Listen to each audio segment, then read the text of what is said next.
பிரபல கராத்தே மாஸ்டரா இருக்கக்கூடிய ஷிஹான் ஹுசைனி நம்ம எல்லாருக்குமே தெரியும். பத்ரி படத்துல நடிச்சிருப்பாரு. அது மட்டும் இல்லாம நிறைய ஷோஸ், குக்கிங் ஷோஸ் பிளஸ் வந்து அவரோட ஆர்ச்சரி நிறைய டேலண்டட் படைச்சவர். அவர் வந்து சமீப காலமா பார்த்தீங்கன்னா, அவரோட முகநூல்ல வந்து நிறைய விதமான ஒரு வீடியோஸை வந்து பதிவு செஞ்சுட்டு வராரு. என்னன்னா, அவர் வந்து ஒரு ரேரான பிளட் கேன்சரால அஃபெக்ட் ஆயிருக்கேன் அப்படின்னு சொல்லிட்டு நீங்க எல்லாருமே பார்த்துருப்பீங்க. நம்மளை பத்தியும் ஒரு போஸ்ட் வந்து போட்டிருந்தாரு. நம்மளை வந்து பாராட்டி ஒரு வீடியோ வந்து போட்டிருந்தாரு. நம்ம ஷிஹான் ஹுசைனி சார் ஒரு போஸ்ட் வந்து போட்டிருந்தாரு. நானும் அதுக்கு ரிப்ளை பண்ணியிருந்தேன்.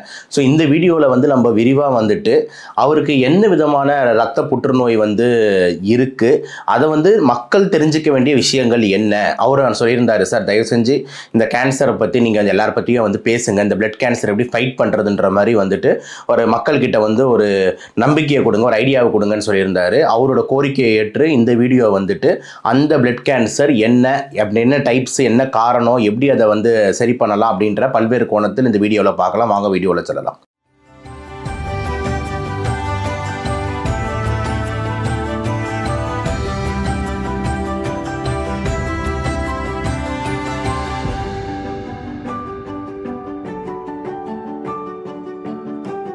ஷிஹான் ஹுசைனி சார் வந்து அவரே வந்து தெரிவிச்சிருந்தார். ஏன்னா நம்ம எப்பயுமே பேஷண்ட்டோட ரிப்போர்ட்ஸ் வந்து நம்ம தெரிவிக்கக்கூடாதுன்றது ரொம்ப இம்பார்ட்டன்ட் கான்ஃபிடென்ஷியலிட்டி. ஜஸ்ட் அதை பற்றி இது மாதிரி சொல்லலாம், ஐடியா மட்டும் சொல்லலாமே தவிர ரிப்போர்ட்ஸ் பற்றி சொல்லக்கூடாது. ஆனால் அவரே அவர் முகநூலில் போட்டு அவரே வந்துட்டு எனக்கு இந்த நோய் தான் இருக்குது, எனக்கு இந்த ட்ரீட்மெண்ட் போயிட்டு இருக்குன்னு சொல்லிட்டு அவரோட பேஜை நீங்கள் பார்த்தீங்கன்னாலே ஃபேஸ்புக்கில் தெரியும். ஸோ அதில் அவர் போட்டிருந்தது என்னென்னா, ஒரு rare type of blood cancer நான் சஃபர் ஆகிட்டு இருக்கேன், அது பேர் வந்து ஏபிளாஸ்டிக் அனீமியா அப்படின்ற மாதிரி அவர் வந்து சொன்னார். இந்த மாதிரி எனக்கு வந்து பிளேட்லெட் ரொம்ப குறையுதுன்றாங்க, ஹீமோகுளோபின் குறையுதுன்றாங்க, எல்லா இடத்துலையும் ரத்த கட்டெல்லாம் ஆகுதுன்றாங்க, இது எப்படி நான் பொழைப்பனால என்னன்னே தெரியல, ரொம்ப டஃப்பான லைஃப் போயிட்டு இருக்குன்ற மாதிரி அவர் சொல்லியிருந்தார். ஏபிளாஸ்டிக் அனீமியானா என்னன்னு முதல்ல பார்த்துருவோம். ஃபர்ஸ்ட் ஆஃப் ஆல் வந்துட்டு நம்மளுக்கு இந்த ஏபிளாஸ்டிக் அனீமியா பற்றி போகிறதுக்கு முன்னாடி மக்கள் எல்லாருக்கும் என்ன தெரியணும்னா, ரத்தம்னா என்ன, ரத்தம் எங்கேருந்து உற்பத்தி ஆகுது, ரத்தத்தில் இருக்கிற அணுக்கள் என்ன அப்படின்ற மாதிரி, அதோட வேலைகள் என்ன அப்படின்ற மாதிரி கொஞ்சம் பேசிக் தெரிஞ்சாதான் இந்த டாபிக் வந்து உங்களுக்கு புரியும். ப்ளஸ் வந்துட்டு இந்த மக்களுக்கு உங்களுக்கு வந்து என்ன பண்ணலாம் அப்படின்ற மாதிரி ஐடியா கிடைக்கும். இப்போ நம்ம உடம்புல வந்து பார்த்திங்கன்னா, இந்த ரத்தம் அப்படின்னு எடுத்தோம்னா அதில் 3 அணுக்கள் இருக்குது. ரத்தத்தில் சிகப்பணுக்கள், வெள்ளணுக்கள், பிளேட்லெட்டுன்னு சொல்லக்கூடிய அணுக்கள் அப்படின்ட்டு 3 அணுக்கள் இருக்குது. சிகப்பணுக்கள்னால தான் நம்ம ரத்தம் சிகப்பாக இருக்குது. ஓகே, அதுதான் ஆர்பிசி அப்படின்னு சொல்கிறோம், ரெட் பிளட் கார்பசல்ஸ் அப்படின்ற மாதிரி சொல்கிறோம் ஆர்பிசி. வெள்ளணுக்கள்ல வந்து பார்த்தீங்கன்னா அதுதான் போலீஸ்மேன், நம்ம உடம்போட டிஃபென்ஸ் சிஸ்டம்னு சொல்லுவோம். நம்ம கிருமிங்க வந்தால் உடனே அடிக்கிறது இதெல்லாம். ஸோ அதனால் வெள்ளணுக்கள் தான் வந்து ஒயிட் பிளட் கார்பசல்ஸ்ன்னு சொல்கிறாங்க. அப்புறம் பிளேட்லெட் அணுக்கள் இருக்குது. பிளேட்லெட் அணுக்களோட வேலை மெயினாக வந்து என்ன அப்படின்னா வந்து இந்த ரத்தம் ஏதாவது அடிபட்டுது, நம்மளுக்கு ஏதாவது வந்து அடிக்கடி ஏதாவது பட்டுச்சு, இல்லைனா கிழிஞ்சிருச்சு, இல்லைனா ஏதாவது சினிமா இடிச்சுக்கிட்டோம், ரத்த கசியுதுன்னா உடனே வந்து அந்த ரத்தத்தை கட்டுறதுக்கு வந்து பார்த்தீங்கன்னா இந்த பிளேட்லெட்ஸ் வந்து உபயோகமாக இருக்குது. ஓகேங்களா? ஸோ பிளேட்லெட்ஸோட வேலை வந்து ரத்தத்தை கட்டுறது. இந்த ஆர்பிசின்னு சொல்லக்கூடிய சிகப்பணுக்கள் அதோட வேலை என்ன அப்படின்ற மாதிரி பார்த்தோம்னா, இந்த பாடியோட ஹீமோகுளோபினை வந்து அதுதான் டிட்டர்மைன் பண்ணுது. ஸோ ஆர்பிசி லெவல்ஸ் அதிகமாக இருந்ததுன்னா தான் ஹீமோகுளோபின் நார்மலாக இருக்கும். ஆர்பிசி லெவல்ஸ் வந்து பார்த்தீங்கன்னா குறைய வந்து பார்த்தீங்கன்னா ஹீமோகுளோபின் லெவல் வந்து குறையும். ஓகேங்களா? ஸோ இந்த ஆர்பிசியோட மெயின் ஃபங்க்ஷன் என்ன அப்படின்னா வந்து உடம்பு ஃபுல்லாக ஆக்சிஜனை டிரான்ஸ்போர்ட் பண்ணுறது அப்படின்றது ரொம்ப இம்பார்ட்டன்ட். வெள்ளை அணுக்கள்னு சொல்லக்கூடிய WBC நான் தான் சொன்னேன், போலீஸ்மேன் அப்படின்னு சொல்லிட்டு, அதோட மெயின் வேலை என்ன அப்படின்ற மாதிரி சொன்னோம் அப்படின்னா டிஃபென்ஸ் சிஸ்டம். ஓகேங்களா? நம்ம போலீஸ்மேன் சொல்கிறோம், ஒரு கிருமி வந்தால் உடனே அதை அடிக்கிறது, தாக்குறது அப்படின்றதெல்லாம் வந்து பார்த்தீங்கன்னா வெள்ளை அணுக்களோட முக்கியமான வேலையாக வந்து இருக்குது. இந்த 3 அணுக்கள் தான் ரத்தத்தில் இருக்குது. இந்த 3 அணுக்கள் எங்கேருந்து ப்ரொடியூஸ் ஆகுது அப்படின்ற மாதிரி பார்த்தோம்னா இந்த போன் மேரோ அப்படின்ற இடத்துல இருந்து ப்ரொடியூஸ் ஆகுது. போன் மேரோன்றது என்னென்னா நம்ம எலும்போட மஜ்ஜை அப்படின்னு சொல்லுவோம்ல தமிழில், மஜ்ஜை பகுதி, மஜ்ஜைன்ற. ஸோ இந்த எலும்போட மஜ்ஜைன்றது நிறைய இந்த ஜாயின்ஸ்லாம் இருக்கும். நம்மளோட ஹிப் ஜாயிண்ட்டு, அதாவது நம்ம இடுப்புகள் இருக்கிற மூட்டு, நம்ம கையில் இருக்கிற மூட்டு, இந்த மாதிரி ஜாயிண்ட்லேருந்துலாம் இந்த மஜ்ஜைகள் அதிகமாக இருக்கும். இந்த மஜ்ஜையிலேருந்து தான் இந்த ரத்த அணுக்கள் ப்ரொடியூஸ் ஆகுது. இப்போ ஏபிளாஸ்டிக் அனிமியானா என்ன அப்படின்னா, இந்த மஜ்ஜை இருக்குல்ல அவுட். அப்போ மஜ்ஜை தான் ப்ரொடக்ஷன் யூனிட். அப்போ ப்ரொடக்ஷன் யூனிட்டே அவுட் ஆகிட்டா அப்போ இந்த சிகப்பணுக்கள் ப்ரொடியூஸ் ஆகுமா? ஆகாது. வெள்ளணுக்கள் ப்ரொடியூஸ் ஆகுமா? ஆகாது. பிளேட்லெட்ஸ் பெருசாக ப்ரொடியூஸ் ஆகுமா? ஆகாது. இதுதாங்க ப்ராப்ளம். அப்போ ஏபிளாஸ்டிக் அனிமியான்றது மஜ்ஜைகள் வந்து செயலிழக்குது. செயலிழக்கிறதுனால எந்த அணுக்களும் ப்ரொடியூஸ் ஆக மாட்டேங்குது. அப்போ இதுலேருந்தே நீங்கள் யோசிக்கலாம், அப்போ என்னென்ன தொந்தரவுகள் வரும். அப்போ சிகப்பணுக்களே இல்லைன்னா இந்த ஏபிளாஸ்டிக் அனீமியா பேஷண்ட்டுக்கு என்னென்ன அறிகுறிகள் இருக்கும் அப்படின்னு எடுத்துக்கிட்டோம்னா, இந்த சிகப்பணுக்களே இல்லைன்னா ஆர்பிசி குறையுதுன்னா ஹீமோகுளோபின் கம்மியாகுது. அப்போ ஹீமோகுளோபினோட வேலை சொல்லியிருந்தா உடம்பு ஃபுல்லாக ஆக்சிஜனை கொண்டு போய் சேர்க்கறது. அப்போ ஆக்சிஜனை கொண்டு போய் சேர்க்க முடியாது அப்படின்னும் போது அவருக்கு மூச்சு வாங்க ஆரம்பிக்குது, உடம்பு ரொம்ப டயர்டாக இருக்குது, ஆள் பார்க்க வந்து வெளுத்து போன மாதிரி பேலாக இருக்காரு, தலை சுத்தல் அதிகமாக இருக்குது, ஹார்ட் ரேட் படபடன்னு அதிகமாக அடிக்குது. இது எல்லா அறிகுறிகளும் ஹீமோகுளோபின் குறைபாடுனால வருது. ரெண்டாவது, வெள்ளணுக்கள் குறைவாக இருந்ததுன்னா அப்போ என்ன ஆகுது? வெள்ளணுக்களே இல்லை அப்படின்னா அவரோட டிஃபென்ஸ் சிஸ்டம் இல்லை, போலீஸ்மேன் இல்லை. யோசிச்சு பாருங்க, நம்ம ஊரில் போலீஸே இல்லைன்னா என்ன ஆகும்? திருட்டுகள் அதிகமாகும், யார் வேணா வந்து சூறையாடலாம், கொள்ளடிக்கலாம். அப்படின்னும் போது நம்ம உடம்புல அதே மாதிரி போலீஸ் இல்லை அப்படின்னு, டபிள்யூபிசின்னு சொல்லக்கூடிய வெள்ளணுக்கள் இல்லை, போலீஸ் இல்லை அப்படின்னா கிருமிகள் ஈஸியாக நம்மளை வந்து தாக்கும். அப்போ இன்ஃபெக்ஷன் ரெக்கரண்ட் இன்ஃபெக்ஷன்ஸ் வந்து வருதுன்றது ரெண்டாவது முக்கியமான பாயிண்ட். மூணாவது வந்து பார்த்தீங்கன்னா பிளேட்லெட். அதோட மெயின் ஃபங்க்ஷன் என்ன சொன்னேன்? ரத்தத்தை கட்டுறது. அப்போ பிளேட்லெட் அணுக்கள் வந்து இல்லை அப்படின்ற மாதிரி இருந்தது அப்படின்னா என்ன ஆகும்? ஈஸியாக ரத்த கசிவுகள் ஏற்படும், ரத்த கட்டுகள் ஏற்படும், அந்த மாதிரி பிரச்சனைகள் வந்து ஏற்படுது. அப்போது இந்த அறிகுறிகள் எல்லாமே அவருக்கு இருக்குங்க. இதை வந்து ஒரு போஸ்டரையும் அவர் வந்து போட்டுக்கிட்டு இருக்காரு. அந்த பிக்சர்ஸ் ஆனால் சைடில் போடுறோம் பாருங்க. இந்த மாதிரி ஒரு நாக்கில் வந்து ரத்தம் வர்றதை போடுறாரு, காதுலேருந்து ப்ளீடிங் ஆகிறத போடுறாரு. இந்த மாதிரி இதெல்லாம் வந்துட்டு அவரே அவரோட முகநூல் பக்கத்தில் வந்து போட்டுக்கிட்டு இருக்காரு. இதோட அறிகுறிகள் வந்து இதெல்லாமே வந்துட்டு நம்மளுக்கு தென்படுது அப்படின்ற மாதிரி சொல்லலாம். சரி, அவர் பல கேள்விகள் அவர் கேட்குறாரு நம்மளை நோக்கி. ஏன் எனக்கு இது வந்தது? இந்த மஜ்ஜை திடீர்னு ஏன் வேலை செய்யாமல் போயிடுச்சு? இந்த பிரச்சனை எனக்கே வந்தது, எனக்கு ஒரு குடிப்பழக்கம் கிடையாது, ஒரு சிகரெட் பழக்கம் கிடையாது, எனக்கே அந்த நோய் வரணும் அப்படின்ட்டு அவரோட ஆதங்கம் நம்மளுக்கு புரியுது. என்னன்னா 80% நோய்கள் வந்து நம்மளோட லைஃப் ஸ்டைல்னாலேயும் நம்ம கெட்ட பழக்கத்தினாலேயே வருது.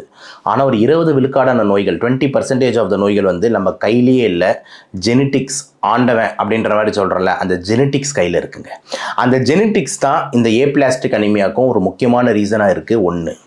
ரெண்டாவது, ஆட்டோ இம்யூன். அதுவும் கிட்டத்தட்ட ஜெனட்டிக் மாதிரி தான் வச்சுக்கோங்களேன். ஆட்டோ இம்யூன் என்னன்னா நம்ம உடம்போட எதிர்ப்பு சக்தியே போய் நம்மளோட மஜ்ஜையை காலி பண்ணிடுது அப்படின்றது தான் ஆட்டோ இம்யூன் ஏபிளாஸ்டிக் அனிமியா. அப்போ நம்ம எதிர்ப்பு சக்தி திடீர்னு கோளாறாகி, நம்ம சிஸ்டமே கோளாறாகி, இப்போ நம்ம வீட்டில் ஒரு குடும்பமாக வாழ்ந்துகிட்டு இருக்கோம்னா அதுலேயே ஒரு அண்ணனே வந்து போயிட்டு அம்மாவை தம்பிங்களை எல்லாரும் வெட்ட ஆரம்பிக்கிறான் அப்படின்ற மாதிரி இருந்ததுன்னா, என்னடா குடும்பத்துக்குள்ளேருந்து நீயே வெட்டுற அப்படின்ற மாதிரி நம்ம உடம்புல இருக்க எதிர்ப்பு சக்தியை போய் நம்ம மஜ்ஜையை அட்டாக் பண்ணுறது தான் ஆட்டோ இம்யூன். அப்போ ஜெனட்டிக் ஆட்டோ இம்யூன் தான் இதுக்கு மெயினான காரணமாக இருக்குன்றதுனால நீங்கள் ஃபீல் பண்ணாதீங்க சார், அதாவது நான் சிகரெட் பிடிக்கலையே இது பண்ணி ஃபீல் பண்ணாதீங்க. சில இது வந்து பார்த்தீங்கன்னா நம்ம கையில் இல்லாமல் ஜெனட்டிக்ஸ் கையில் போய் அமையுது. 2. மூணாவது, இதை தாண்டி ரேராக ஒரு சில காரணங்கள் இருக்குது. இப்போ இந்த கதிர்வீழ்ச்சி, ரேடியேஷன். இப்போ எக்ஸாம்பிள் நம்ம சுனிதா வில்லியம்ஸ்லாம் வந்து பார்த்தீங்கன்னா ஸ்பேஸில் இருக்காங்க, ரேடியேஷன் அதிகமாக பட்டுக்கிட்டு இருக்குது. அதே மாதிரி வந்து இந்த சிடி ஸ்கேனில் வேலை செய்கிறவங்க, எம்ஆர்ஐ இந்த எக்ஸ்ரேல வேலை செய்கிறவங்க, இதெல்லாம் ஓகே. ஸோ இந்த மாதிரி வந்து கதிர்வீழ்ச்சியில் அதிகமாக வேலை செஞ்சுக்கிட்டு இருக்கவங்க வந்து பார்த்திங்கன்னா இந்த போன் மேரோவில் போய் பட்டு அந்த போன் மேரோ சப்ரஷனுக்கு போகலாம். ஸோ அதுவும் வந்து ஒரு இம்பார்ட்டன்ட் காரணமாக வந்து இருக்குது. ஆனால் இவருக்கான அந்த கேஸில் அந்த காரணம் கிடையாது. அதுக்கப்புறம் வந்து ட்ரக்ஸ், ஒரு சில மாத்திரைங்களும் இந்த போன் மேரோ சப்ரஸ் பண்ணலாம். எஸ்பெஷலி இந்த ஹெச்ஐவிக்கு போடுற மாத்திரை, கேன்சர்ஸ்க்கு போகிற மாத்திரை, இதெல்லாம் கூட கொஞ்சம் போன் மேரோவை சப்ரஸ் பண்ணுன்றதுல எந்த மாற்று கருத்தும் இல்லை. அந்த மஜ்ஜையை வந்து கொஞ்சம் வந்து அமுக்கி வைக்கன்றதுல மாற்று கருத்து இல்லை. ஸோ இது எல்லாமே இந்த ஏபிளாஸ்டிக் அனிமியாவுக்கு முக்கியமான காரணங்களாக வந்து அமையுது. இதெல்லாம் நம்ம பேசி முடிச்சதுக்கப்புறம் இப்போ அவருக்கு தற்போதைய என்ன மாதிரியான வைத்தியம் பண்ணிக்கிட்டு இருக்காங்க, எப்படி இதை கண்டுபிடிக்கிறாங்க அப்படின்ற மாதிரி இருந்ததுன்னா, ஜென்ரலாக வந்துட்டு ஒன்றுமே இல்லைங்க. நம்ம ஒரு ரத்தத்தை எடுத்து டெஸ்ட்டுக்கு அனுப்புகிறோம். எப்போ நம்ம டாக்டர் போய் பார்க்குறோம், நம்மளுக்கு அறிகுறி இருக்குது, என்னடா உடம்பு முன்னாடி மாதிரி இல்லை, உடம்பு ரொம்ப டயர்டாகுது, ஒரு மாதிரி ஆள் பார்க்குறோம், என்ன சார் வெளுத்து போன மாதிரி இருக்குன்னு சொல்கிறாங்க, அங்கங்கே வந்து ரத்த ஸ்பாட்ஸ் வருதுன்னா நீங்களே பயப்படுவீங்களா, என்னடா திடீர்னு எங்கெங்கேயோ பார்த்தா ரத்த கட்டுது, உடம்பு டயர்டாகுது, மூச்சு வாங்குது, ஒரு மாதிரி சோகமாகறேன், இன்ஃபெக்ஷன் ஆகிடுது, அப்பப்போ ஜுரம் படுத்துக்கிறேன், என்னன்னே தெரியல, போய் டாக்டர் போய் பார்க்கலான்னு பார்க்கும்போது ரத்தம் எடுக்கும் போதே தெரிஞ்சிருங்க. ஒரு பிளட் டெஸ்ட், சிம்பிள் பிளட் டெஸ்ட்லேயே பார்த்தீங்கன்னா மூணு விஷயம் வந்துடும். ஹீமோகுளோபின் கம்மியாக இருக்குது, வெள்ளணுக்கள் கம்மியாக இருக்குது, பிளேட்லெட்டும் கம்மியாக இருக்குது. இது மூணுமே சேர்ந்து கம்மியாச்சுன்னா அது பேர் தான் பேன்சைட்டோபீனியா அப்படின்ற மாதிரி மெடிக்கலாக டாக்டர் சொல்லுவாங்க. பேன்சைட்டோபீனியானா என்னது? அனீமியா, WBC கம்மியாக இருக்கிறது, பிளேட்லெட் கம்மியாக இருக்கிறது, அதாவது ஹீமோகுளோபின் குறைபாடு, வெள்ளணுக்கள் குறைபாடு, அதுமாதிரி பிளேட்லெட் குறைபாடு எல்லாமே குறைவாக இருக்குன்னா அதுதான் பேன்சைட்டோபீனியான்னு சொல்கிறோம். அப்போ இந்த பேன்சைட்டோபீனியா வந்து பார்த்திங்கன்னா இருந்ததுன்னா கண்டிப்பாக ஏன் இந்த மாதிரி நடக்குது? அப்போ யாரை போய் பிடிப்பாங்க? யார் ப்ரொடக்ஷன் யூனிட்டோ அவங்கள போய் பிடிப்பாங்க. ப்ரொடக்ஷன் யூனிட் யார்? நம்மளோட மஜ்ஜை. அப்போ அந்த மஜ்ஜையை போயிட்டு நம்ம ஒரு இன்ஸ்பெக்ட் பண்ண வேண்டிய தேவை இருக்குது. அப்படின்னும் போது ஒரு இம்பார்ட்டன்ட் டெஸ்ட் வருது. அது பேர் தான் என்னென்னா phone மேரோ aspiration, BMA, phone மேரோ aspiration. அதாவது ஒரு ஊசியை வந்து நம்ம மஜ்ஜைக்குள் செலுத்தி அதை வந்து நீடில் வச்சு நம்ம வந்து சக் பண்ணி எடுக்கிறோம். அந்த மஜ்ஜையை கொஞ்சம் எடுத்து அந்த மஜ்ஜையை டெஸ்ட்டுக்கு நம்ம பார்க்குறோம். பார்க்கும்போது என்ன தெரியுது? ப்ரொடக்ஷன் யூனிட்டே டோட்டலாக கொலாப்ஸு. காசு கொடுக்க வேண்டிய காமதேனுவே கொடுக்கல அப்படின்ற மாதிரி வந்துட்டு ப்ரொடக்ஷன் யூனிட் அந்த மஜ்ஜையிலேருந்து ப்ரொடியூஸ் ஆக வேண்டிய மஜ்ஜையே காலி அப்படின்னும் போது எப்படி சிகப்பணுக்களோ வெள்ளணுக்களோ அதெல்லாம் ப்ரொடியூஸ் ஆகும் அப்படின்றது வந்து ஒரு பெரிய கேள்விக்குறியாக வந்து அமையுது. ஸோ போன் மேரோ ஆஸ்பிரேஷன் தான் இதுக்கு வந்து கோல்ட் ஸ்டாண்டர்ட் டெஸ்ட்டாக அமையுது. Coming to the treatment part, இப்போ வந்து பார்த்தீங்கன்னா ட்ரீட்மெண்ட் என்ன, இப்போ வந்து நம்மளுக்கு வந்து ஹீமோகுளோபின் இல்லை, நம்மளுக்கு சகப்பணுக்கள் இல்லை, வெள்ளணுக்கள் இல்லை, பிளேட்லெட் இல்லைன்னும் போது அதெல்லாம் வெளியேந்து தர வேண்டிய தேவைகள் வந்து அமையுது. அப்போ வெளியேந்து எப்படி தர முடியும், ரத்தம் ஏற்றுறது தான். அப்போ ரத்தத்தை வந்து நம்மளோட ஷியான் ஹுசைனி சாருக்கும் வந்து ஏற்றிக்கிட்டே இருக்காங்க, பிளேட்லெட்ஸ் ஏற்றுறாங்க, சகப்பணுக்கள் ஏற்றுறாங்க, அதே மாதிரி இன்ஃபெக்ஷன் ஆகக்கூடாதுன்னு பார்த்துக்கிட்டு இருக்காங்க. ஸோ இந்த மாதிரி பிளட் டிரான்ஸ்ஃபியூஷன்ஸ் வந்து மெயின் ட்ரீட்மெண்ட்டாக வந்து அமையுது. ஒன்று. ரெண்டாவது வந்து பார்த்தீங்கன்னா இம்யூனோ சப்ரஷன்ஸும் கொடுக்குறாங்க. அந்த போன் மேரோவில் வந்து வேறு எதுவும் நம்ம உடம்போட இம்யூனிட்டியே போயிட்டு அந்த போன் மேரோவை வந்து இது பண்ணணும்னு சொன்னல, சொந்த இதுலேயே சூனியை வச்சுக்கிற மாதிரி அந்த மாதிரி ஆகக்கூடாதுன்ட்டு இம்யூன் சப்ரஷன்ஸும் வந்து கொடுக்குறாங்க. இதெல்லாம் ட்ரை பண்ணிக்கிட்டு இருக்காங்க. ட்ரை பண்ணியும் வந்துட்டு அவர் டெய்லி ஒரு கேஸ் அப்டேட் பண்ணுவார். சார் இப்போ வந்து 80,000 வந்துச்சு, இப்போ என்னன்னு திடீர்னு பார்த்தா 3,000 ஆயிடுச்சுன்னு அவர் முகநூல் பக்கத்தில் நீங்கள் பார்த்தாலே தெரியும், அப்டேட் பண்ணுவார். ஸோ இது வந்து கொஞ்சம் சீரியஸான ஒரு நோயின்றதில் எந்த மாற்று கருத்தும் வந்து இல்லை. ஏன்னா வந்து ஜெனட்டிக்கு ஆட்டோமியூன்னும் போது பெருசாக இது பண்ண முடியல. சரி சார் இதுக்கு வைத்தியமே இல்லையா, இதுக்கு வந்து ஒரு ட்ரீட்மெண்ட் ஆஃப் சாய்ஸ், இதை க்யூர் பண்ணுற மாதிரி இல்லையானா இருக்குது. அந்த ட்ரீட்மெண்ட் பேர் தான் என்னென்னா பிஎம்டி. அப்படின்னா என்னென்னா போன் மேரோ டிரான்ஸ்பிளான்ட்.